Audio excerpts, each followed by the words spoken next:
The desired picture of your dream future is actually tied to the level of the scriptures that you nurture, or perhaps nurturing, until those nurtured scriptures form the picture of that desired future. This is not rhymes, but this is just the reality of what life is all about. Because Proverbs 23 and verse 7 explicitly states that as a man thinks in his heart, so is he, not so will he or she becomes. And of course, when you hear the word man in the scriptures, it will be interesting for you to understand that the word man is a compound word which actually speaks of the male and the female gender. As a man thinks in his or her heart, so is he, so is she, not so will they become. So you become the installer and the programmer of your life via your thoughts, even before words proceed out of your mouth, because it is out of the abundance of the heart that the mouth actually speaks. So you are not who you prayed for, you are not who you're praying to become. You are who you think. This is so intricate for you to understand that the reason your prayers are working against or opposite of what you aspire is because your thought and your words are contradicting themselves. You have to understand that life is governed by the universal laws and principles. I have mentioned this over times. We have the law or the principle called gravity. You know that too well. Whatever goes up comes down. That's gravity. You never installed the law. That law was there. You didn't institute it. That law has been before you were born. And that law will be there even after you've taken your exit in life. And then we also have the law of diminishing return, or what you can call the law of decay. This law says that from the moment you came out of the womb, you are one step away to the tomb. And of course, this is why you hear things like stillbirths, a child died just after birth. Because this law or this principle is already existing before God created man. These laws were in place. There's what's called the law of environment.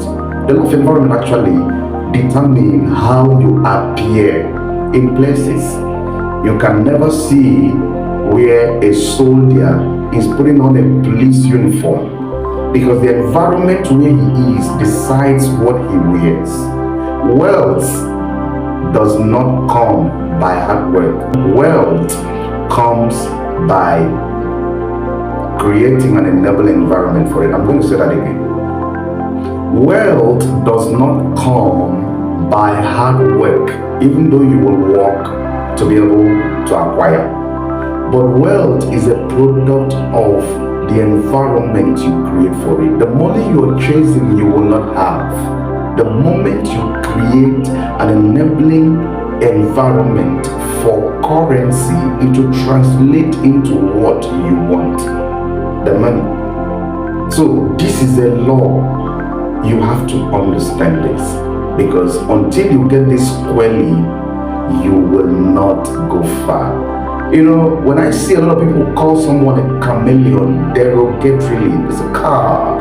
This man, this fellow, this guy, this lady is a chameleon in nature. And whenever we say that, we seem to use that word to derogate them, to call them people of double character or double attitude or double lifestyle. But I'm here to tell you that every one of us on earth have the chameleonic nature in us, if you like. There is this nature in us that functions as a chameleon. Remember the scripture, as a man thinks in his heart, so is he. So you become what you focus on steadily. Even the scripture we read, the book of 2 Corinthians 3 and verse 18, it speaks and it says that we all with an open face, beholding as it were like a glass the glory of the Lord, and we metamorphosize we transform into the same image. So whatever image or whatever picture you put before you is who you become. It is called the law of attraction. But I've just used a layman term to explain what it is. So I am here to tell you that it is the desired future you are dreaming of. Is tied to the level of the scripture.